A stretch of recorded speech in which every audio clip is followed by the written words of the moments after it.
européenne. Il est aujourd'hui en mandat de dépôt. Il est toujours enfermé. Voilà, je voulais avoir une pensée pour lui. Je pense très fort à lui. Je pense que je ne suis pas la seule. Je voulais lui rendre hommage. C'est un des fidèles de notre mouvement qui a toujours combattu, quelqu'un d'extrêmement déterminé, quelqu'un de très intelligent. Il est aujourd'hui en prison.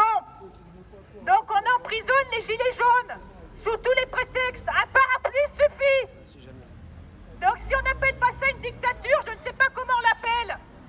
En ce moment, il y a un de nos camarades qui se retrouve devant le tribunal parce qu'il a fait une déclaration de manifestation dans laquelle il a parlé de dérive fasciste du préfet l'allemand. Il est devant le tribunal pour ça. Oh, le vilain! Donc ça veut dire qu'en ce moment on peut se retrouver devant le tribunal pour un mot, pour avoir employé le mot fasciste. On peut se retrouver en prison, en tout cas en garde à vue pendant 24 heures ou 72 heures pour un parapluie de toutes les couleurs. Voilà où on en est. Donc on peut, je pense, employer le terme de dictature et de dérive fasciste. Et je l'emploie aujourd'hui. Je voudrais dire une autre chose. Les policiers sur le terrain se retrouvent en position d'adversaire par rapport à nous, mais ce ne sont pas nos ennemis.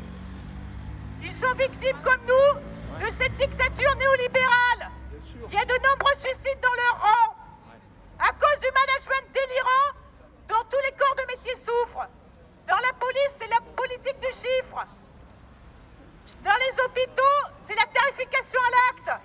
Mais tout ça, c'est la dictature néolibérale. C'est notre pays que le président appelle Startup Nation. En anglais, il n'est même pas capable de parler français. Donc je pense qu'à la fois, les luttes sociales qui ont lieu dans ce pays sont en train d'être remises en cause, mais également l'identité de ce pays. Dans ce pays, on a un passé de résistance. Après la Deuxième Guerre mondiale, la gauche et la droite se sont unies.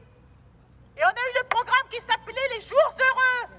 Alors que la France était un pays pauvre à ce moment-là, juste après la guerre.